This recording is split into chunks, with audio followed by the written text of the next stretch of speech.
Dando continuidade aí, gente, a essa parte de grupos funcionais, falamos já sobre o aldeído e agora a gente fala da cetona, que se assemelha um pouco aí com o aldeído por conta da carbonila.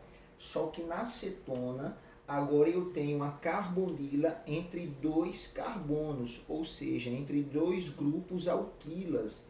Então, no caso, a carbonila agora ela deve ser um carbono secundário. Então, quando a gente tiver a presença da carbonila entre dois carbonos, a gente passa a ter o grupo funcional cetona, que diferentemente do aldeído, ele não pode ser um grupo inicial, ele tem que vir entre carbonos, tranquilo? No caso da nomenclatura da cetona, pessoal, o sufixo agora é ona. Então, lá no aldeído era al e agora a gente tem como sufixo ona. Eu costumo sempre dizer que a nomenclatura da cetona ela se assemelha muito com a nomenclatura do álcool. Por quê? Porque lá no álcool eu tenho que indicar a posição do grupo funcional, que é a hidroxila. E aqui eu também vou ter que indicar a posição do meu grupo funcional, que no caso vai ser a carbonila, que indica a presença da cetona, beleza? Então, como é que ficaria aqui a nomenclatura desses compostos? No primeiro caso, eu tenho 3 átomos na cadeia principal e a carbonila está no carbono 2. Essa daqui, pessoal, é a menor cetona possível que a gente pode encontrar. Por esse motivo, a gente não precisa indicar a posição, porque para ser uma cetona, obrigatoriamente essa carbonila tem que estar nesse carbono. Logo, esse cara aqui, a gente não precisa indicar, apenas colocar a palavrinha indicando aí a presença dos 3 carbonos, ligações simples e o grupo funcional que é simbolizado pela palavrinha ona.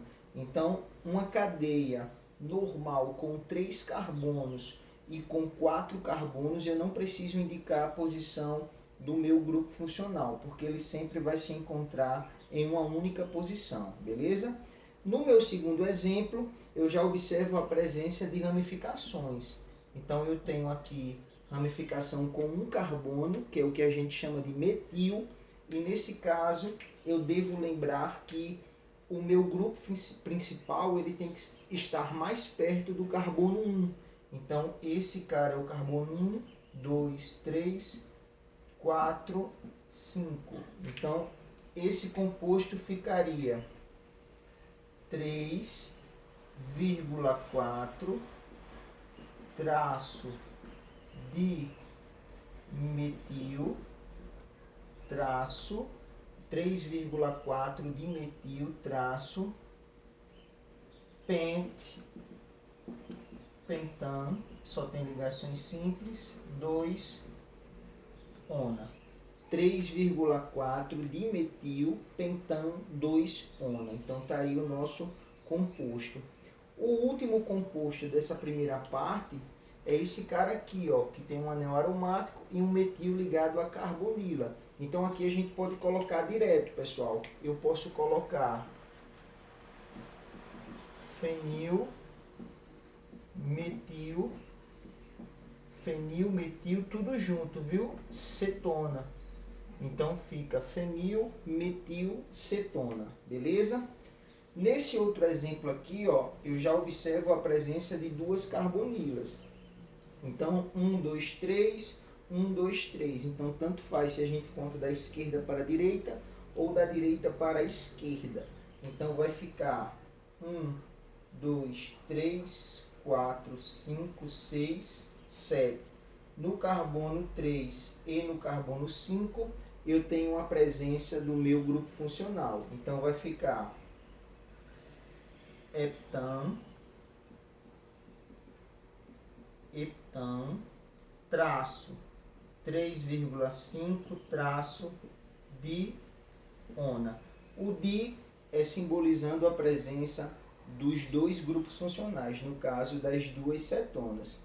E no meu último caso, pessoal, eu tenho uma cadeia com a presença de uma insaturação e eu também tenho a presença de uma ramificação. Então, como é que vai ficar a nomenclatura desse cara? Carbono 1, 2, 3, 4, 5, 6 e 7.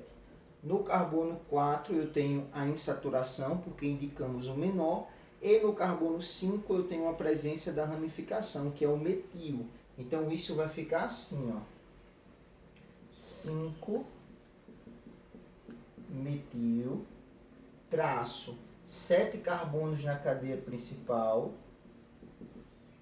hept, traço no carbono 4 eu tenho a presença da insaturação, 4-en, traço no carbono 2 eu tenho o grupo funcional, então 2-ona. Então eu tenho 5-metil, hept, simbolizando a cadeia principal com 7 carbonos, 4-en, indicando a posição da insaturação, e 2-ona, indicando a presença do meu grupo funcional. Beleza? Então vou só apagar aqui e voltar para falar sobre dois reagentes importantes. Valeu!